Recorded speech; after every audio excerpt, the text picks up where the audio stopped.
This is Talk Business and Politics with Roby Brock. I'm Roby Brock. Welcome to today's Talk Business and Politics Daily. Here are your top stories of the day.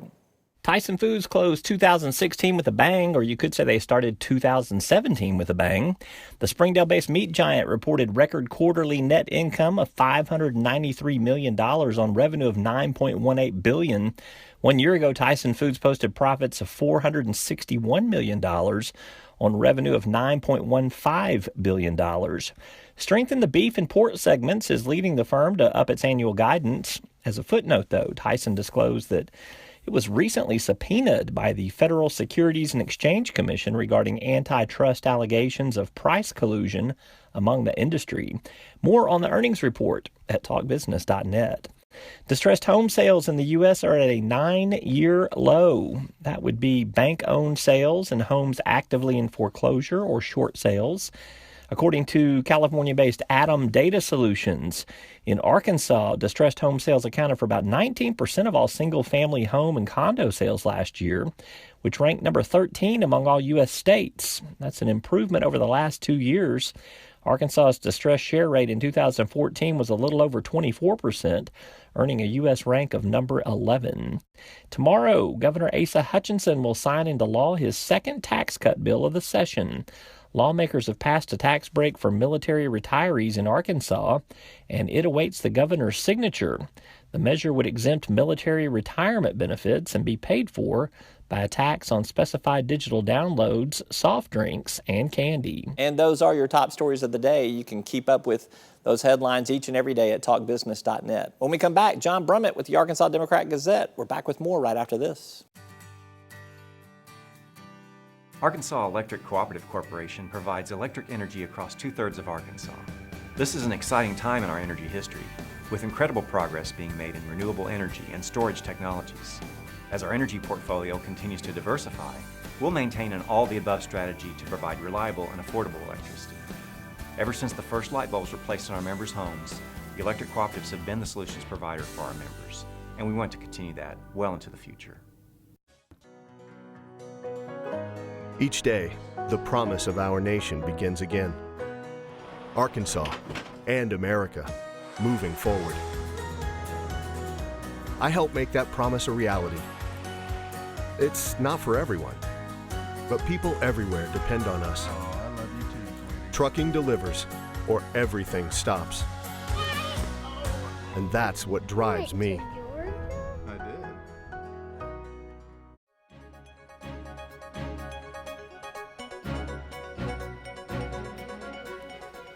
And welcome back. It's Mondays. That means it is time for John Brummett with the Arkansas Democrat-Gazette. We're giggling about something here. All right, we'll get to that a little bit later on. It's much better off there. It is. All right, let's talk about the Super Bowl.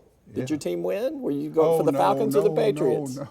No. Tom Brady is a friend of Donald Trump. I never rooted against anybody so hard in my life. Oh. And I was never so heartbroken. No Razorback game ever broke my heart as much as that one did. That's not true. There have been plenty of Razorback games. Okay, the 1969 Arkansas exactly. Texas game. You've written about that. This was second. No, I was rooting for Atlanta. All right. Don't like Belichick. Don't like Brady. Don't like Trump. Love the city of Boston and the region of New England, but that aside, I had a clear preference, and I lost in a heartbreaking style. Badly so. So there was a little political football, pun intended there, all right? There was in the game last night. I want to talk about one in particular. There were several ads that were played during the Super Bowl that had a political slant to them, and I think we've got one that we're going to cue up here about Coca-Cola. It's a 60-second ad. Let's play that. You don't look like you're from around here.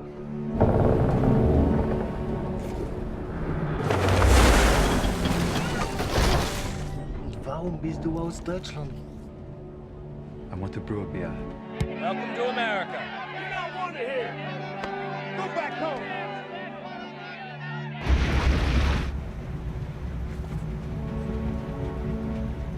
Abandon ship!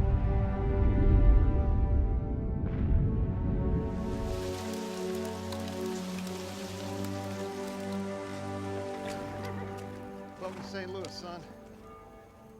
All right, so that wasn't necessarily a Coca-Cola But it was ad. good for the point we It want to was make. good. Somebody in the control room decided just to take over for you, and they did a good job. It worked out. So that was the Budweiser ad, which Anheuser-Busch. again played on the immigration theme, which is what the Coca-Cola ad played on too. Right. Did we need all that in the Super Bowl? Was that good for America? There is no more American event, for all its garishness and hype and everything else, than the Super Bowl, by which I mean the football game very little. I'm talking about the attendant activity. And the commercials and the halftime show and the things that are said and the themes that are advanced. So yes, I think, and these people are spending a whole lot of money. Yeah, $5 million. In order to say what they want to say. And if they want to say something about diversity and inclusivity or inclusion, there I go, Sam. Inclusiveness, I'll even go with Inclusiveness that. would go any of those, but probably only one of them is correct. If that's what they want to do, if they think that helps their brand, and if they think it's how they want to use that time they've paid millions for, I'm all for it. And I think it sort of represents the dialogue in the country right now. In the art form that prevails in America, which is the commercial ad. If it had been a message you disagreed with, would you have been as embracing of it? Probably not. But I would have still, I think, being of generous spirit, I think I would have agreed that they were entitled to use their money to say what they wanted to say, and that represented a prevailing dialogue in the country. All right. That's. I hope I would say that. Well, we're going to find out. I'm sure Okay. you'll get tested on that theory No now doubt. that it's on the record. No so. doubt. No doubt. All right, the halftime show, Lady Gaga, lots Right. of oohs and ahs about the spectacle, Right. the nature of it there. You contend, and you have a column coming out, that, that there was a political statement in it as well. What was the political statement? Wednesday online column, the online only, not tomorrow's, but Wednesday's, will be on, we'll say this. Her show, which was, many people had wondered, what will she say politically, and will there be a lot of falderall about it? As soon as she finished her spectacular show, where I thought she had plunged to her death there at the end, but apparently she's okay. But as soon as it ended, Fox News tweeted, "Nothing political, just sings the hits." Lady Gaga said, "I'm sorry, but they were wrong again." Fox News is often wrong, and they were on that. She opened it with snippets of two songs. One, "God Bless America," and then "This Land Is Your Land." "This Land Is Your Land" is a Woody Guthrie protest song that he wrote in protest of the positive images of God Bless America. Some people even consider it sort of a socialist, American socialist manifesto. If you read, But a lot of people also like "This Land Is Your Land." it's a and wonderful sing it as a song. I'm national telling you anthem though of that sorts. here's what I'm getting at, Roland. She was expressing herself artistically. She was not going to take a moment and say something that would inflame everybody and ruin her show. She used her choice of music to make a subtle point politically and culturally, in my opinion. Further on, later in the show, her hit about "I Was Born This Way" is a complete. The song is the whole point of the song is not it's a gay and lesbian anthem. It's also about what Anheuser-Busch ad was about. And then she goes into the audience and she hugs someone in the audience. I think she just wanted. I think she sort of suckered the right wing. The right wing said, "What a great show! She just played the music," revealing that they're not very discerning in what they're seeing. Well, but if you didn't see it, I mean, was a political statement made? It was to me, and it will be relayed to my readers in Wednesday's column, and that's the thing about artistic expression, Roby, and you understand this. You're not trying to win an election. You're trying to make your point within the framework of what you do, of your art, and she did, and it's there for whoever wants to see it. And I saw it, and I'm writing about it. All right. Before we go to the break here, I'm going to give you a chance. Do you want to go to the Hill or do you want to go to Politico? I'm going to let you talk about one Donald Trump headline of the day because there's multiple. Well, you going to give me some choices? You go Politico or the Hill? Which? I pick my source? Yeah. Well, let's go with Politico. All right, Politico. The Hill's better, but I'll go with Politico. Trump leans on fake news line to combat reports of West Wing dysfunction. True or false? Well, I don't know. I'm not there. I know what is. Here's one thing we've learned. Whatever is in the morning press or on the news that is critical of him, he will, and it stings him, he will tweet that it's fake news or lies because he's hypersensitive and he apparently doesn't have anything to do other than respond to. If you believe the media reports. This story was a New York Times piece, such as has been done about every modern president since I've been reading the New York Times, where you get behind the scenes and you don't quote people by name, and they try to give you a flavor of what's going on in the White House. And it's a hilarious story. It's got Trump all by himself up in the residential quarters at 6:30 in his robe watching TV and calling people because he's... To some that would be sad. To you it's funny. It's humorous. Okay. The image, I find it humorous. Okay. It also says that some of his aides are gathering in dark cabinet rooms in the evening hours after dusk, and they don't know how to work the lights, so they just meet in the dark. And then this is one I know, because I've been down there during the Clinton presidency. They try to find a door out of one of these rooms, and they can't find it. I was trying to leave Chief of Staff Mac McCarthy's office one time, and I went in like 3 closets before he said, John, right here. It's just the way the thing is laid out. So it was an excellent read. It's a classic journalistic form, which is to use unidentified sources to try to give some background color. Also, the story says that Trump was not, quote, fully briefed, presumably by Bannon, on the order putting Bannon on the National Security Council. Problematic. A remarkable thing to say. Okay. All right, let's take a commercial break. We're going to come back and talk some state politics with John Brummett. I'm Roby Brock. We're back right after this. Circuits turn on the lights by making a connection, by closing the loop. At Entergy, we believe our economy is circular too. What you put in comes back. So we invest billions in new infrastructure, which helps attract new industry, which helps create new jobs. We partner with local communities to electrify the economy, and together we power life. Entergy. When was the last time you felt free? It's time to uncover that feeling again with the compassion of a cross and shield, accepted by over 90% of doctors and specialists, and the power of a card that opens doors in all 50 states, giving you the freedom to love, to dream, to dance like no one is watching. Arkansas Blue Cross and Blue Shield. Live fearless. And we're back to talk politics. I'm with John Brummett of the Arkansas Democrat-Gazette. Let's turn our attention to state politics. Let's talk about tort reform. The Senate joint resolution was dropped late last week by Senator Missy Irvin, quite a few co-sponsors on there. When you look at the number of co-sponsors that are on there, I would say there's a high probability that it does get referred to voters, although there will be a huge effort to block that from happening. Is that when the battle takes place, or is there going to be enough of a battle put up to keep it from getting out of the legislature and being referred?